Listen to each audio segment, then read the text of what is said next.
మంత్రి దామోదర్ రాజనరసింహ గారి నేతృత్వంలో సుప్రీంకోర్టులో బలమైన వాదనను తెలంగాణ రాష్ట్ర ప్రభుత్వం కాంగ్రెస్ ప్రభుత్వం వినిపించడంతో 7 మంది జడ్జిలలో 6 మంది జడ్జిలు రాష్ట్రాలకు ఏబిసిడి వర్గీకరణ చెయ్యడానికి అనుమతి ఇచ్చింది. ఏబిసిడి వర్గీకరణ ఓరన్నా రేవంత్ అన్న మహేష్ అన్న చేసే చూడన్నా. ఏబిసిడి వర్గీకరణ ఓరన్నా రేవంత్ అన్న మహేష్ అన్న చేసే చూడన్నా. పట్టన్న దామోదర రాజన్న రే దళితులకు న్యాయం చేసే చూడన్నా. పట్టన్న దామోదర రాజన్న రే దళితులకు న్యాయం చేసే చూడన్నా.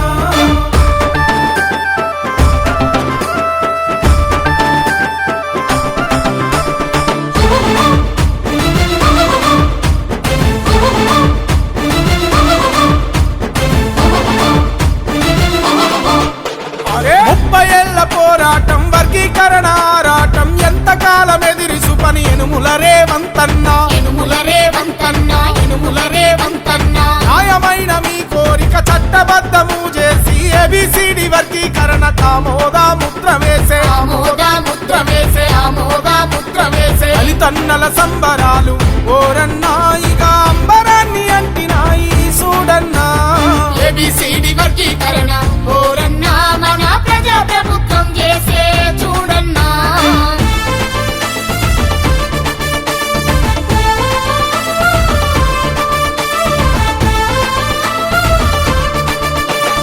జనాభా ప్రతిపాదికన రిజర్వేషన్ల కొరకు ఇన్నాళ్ళ ఎదురు చూపు ఇప్పుడు ఫలించరన్నా.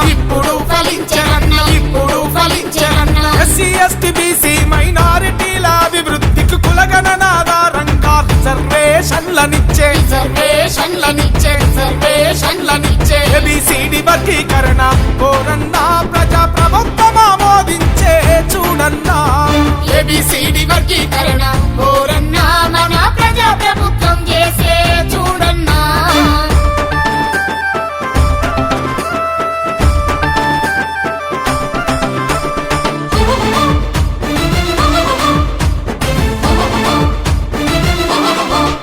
అరే దామోదర రాజన్న నరేంద్ర మోడీ గారిని ఏబిసిడి వర్గీకరణ ఎంతకాలమని అడిగితే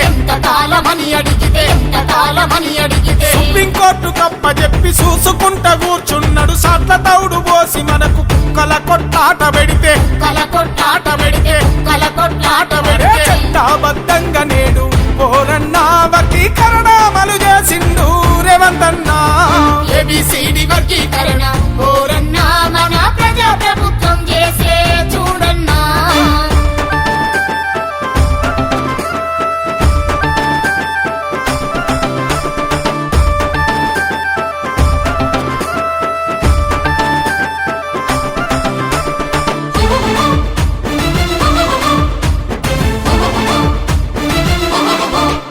అరే మోసకారి మోడీ గారి పాలన మన కొద్దనంటూ మాదిగలంతొక్కటయ్యి మర్లబడి లేసినారు. ఏ మాట ఇచ్చి తప్పుకున్న మోడీ గారి పాలనపై సాగు డప్పు కొట్టుకుంటా సాగానం పాలె మనం. ఏ ఆరెకతికి పదును పెట్టి మాదిగన్నా మోడీ అంతేందో చూద్దాము పదరన్నా. ఏబిసిడి వర్గీకరణ ఓరన్నా మన ప్రజా ప్రభుత్వం చేసే చూడన్నా.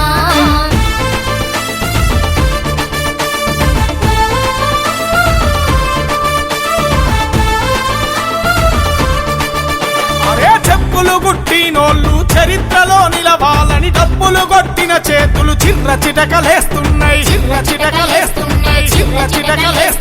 రాదు అన్న వర్గీకరణ ఇచ్చింది కాంగ్రెస్. సోనియమ్మ రాహుల్ గాంధీ ఖర్గే రేవంత్ అన్నిచ్చిరి.